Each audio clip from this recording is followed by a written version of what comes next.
ഒരു സ്റ്റൈലില്ലേ, ആ സ്റ്റൈൽ തന്നെ മുന്നോട്ട് പോകുന്നു. ജോജോലിന് അതേ സ്റ്റൈലിൽ മുന്നോട്ട് പോകുന്നു. അങ്ങനെയാണ് എനിക്ക് തോന്നിയത്. അപ്പോൾ എന്തായാലും ജോജോൻ്റെ ഒരുപാട് ഇഷ്ടപ്പെടുന്നവർക്ക് എന്തായാലും ഇഷ്ടപ്പെടും കേട്ടോ. ഷാജിലാസിൻ്റെ സ്ഥിരം സ്റ്റൈലിംഗ് ഇവരുണ്ടല്ലോ, മറ്റേ ഷോട്ടുകളും മറ്റേ അങ്ങനെ കാര്യങ്ങളൊക്കെ അതേ ഷോട്ടുകൾ തന്നെ എടുത്ത് വെച്ചിരിക്കുന്നു. കുഴപ്പമില്ല. എന്നാലും പക്ഷേ നല്ലൊരു മാസമായിട്ട് കാണിച്ചിട്ടുണ്ട് കേട്ടോ. ജോജിയുടെ നല്ലപോലെ മാസമായിട്ട് കാണിച്ചിട്ടുണ്ട്. പിന്നെ മുരളിഗോപി നല്ല റോൾ ചെയ്തിട്ടുണ്ട്. മുരളിഗോപി അടിപൊളിയായിട്ട് ചെയ്തിട്ടുണ്ട്. നല്ല പുള്ളിയുടെ ആർപ്പാട് നടത്തുന്നത് നല്ല പുള്ളിയുടെ സ്വരവും എല്ലാം അടിപൊളിയായിട്ടുണ്ട്. നല്ല റോളാണ് ചെയ്തിരിക്കുന്നത് കേട്ടോ. കാത്തിരിക്കുന്നു അടുത്ത എന്നാണെന്ന് അറിയാനുണ്ട്. നല്ല ഷാജിലാസ് സ്റ്റൈൽ നല്ലൊരു കിൻഡലീഡി 3 അടിയായിട്ട് മുന്നോട്ട് പോകുന്നുണ്ട് കേട്ടോ. കുഴപ്പമില്ല. അതുപോലെ ജോജുവിന് നല്ല ബ്യൂട്ടിഫുൾ ആയിട്ടാണ് പോർട്രേറ്റ് ചെയ്തത്. മാച്ചമായിട്ട് ചെയ്തിട്ടുണ്ട്. ഒരു സ്ഥിര ശൈലി ഉണ്ടല്ലോ, മറ്റേ പൊട്ടിയിലൊക്കെ കാണുന്ന ആ ഒരു മോഡൽ തന്നെ മുന്നോട്ട് കൊണ്ടുപോയിരിക്കുന്നത്. കുഴപ്പമില്ല.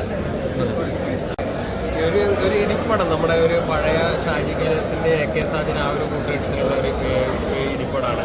പിന്നെ ജോജുവിൻ്റെ ആക്ഷനാണ് ഇതിനകത്തുള്ള ഹൈലൈറ്റ്സ് ആയിട്ട് പറഞ്ഞിട്ട്. അപ്പോൾ ആ ഒരു ആക്ഷനൊക്കെ സിനിമക്കകത്ത് കാണാനുണ്ട്. പിന്നെ ബൈജു ഒരുപാട് ക്യാരക്ടേഴ്സ് ഉണ്ട്. മുരളി ഗോപിയുടെ ക്യാരക്ടർ അടിപൊളിയായിട്ട് തോന്നി. പിന്നെ അർജുനസൊക്കെ വലിയൊരു താരനിരയാണ്. പണ്ടത്തെ നമ്മുടെ ഷാജി കൈലാസ് പടത്തിൽ കാണുന്ന പോലെ.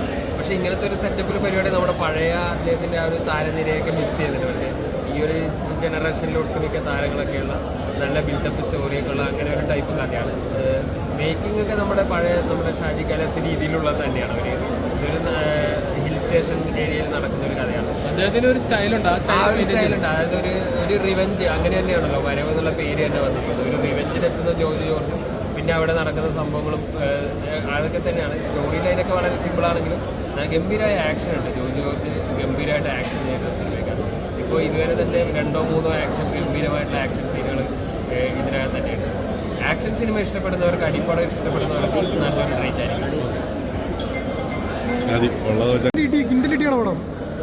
ടൈറ്റിൽ പറയണ പോലെ തന്നെ ജോലിക്കാരൻ്റെ വരവ് ഗംഭീരായി. ടൈറ്റിൽ തന്നെയാണ് വരവ്. അതന്നെ ആ വരവ് 1.5 വരവായിട്ട് പൊറിഞ്ചുമണിയൊക്കെ കാണുമ്പോഴത്തെ ഒരു ഫീലൊക്കെ ഉണ്ടോ? അതുപോലത്തെ ഒരു ജോജുവിന്റെ ഫൈറ്റ് രക്ഷയില്ല.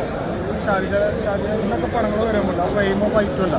അതിനായിട്ട് ജോലിച്ചേട്ടൻ നല്ല എക്സ്പ്ലോർ ചെയ്തിട്ടുണ്ട്. അതിനായിട്ട് പഴയ നമ്മളെ സുരേഷേട്ടൻ്റെ ലാലേട്ടൻ്റെ മമ്മൂക്കടൊക്കെ പടങ്ങൾ അങ്ങനെ ബിൽഡപ്പ് ജോലിച്ചേട്ടനെ കൊടുത്തിട്ടുണ്ട്. അതിനായിട്ട് പ്രേക്ഷകർക്ക് എന്തായാലും ടിക്കറ്റിനുള്ള പോലെ ഉണ്ട്, പൈസക്കുള്ള പോലെ ഉണ്ട്. ഒരു മാസമാണ്. അപ്പോൾ അത് പുള്ളിയെ ഉപയോഗിച്ചിട്ടുണ്ടോ എന്ന് ചോദിച്ചു കഴിഞ്ഞാൽ ഉപയോഗിച്ചിട്ടില്ലെന്ന് തന്നെ എനിക്ക് പറയാൻ പറ്റുള്ളൂ. ജോയിച്ചേട്ടൻ്റെ സെക്കൻഡ് ഹാഫിലോട്ട് വരുമ്പോൾ പൊളിക്കാൻ സാധ്യതയുണ്ട്.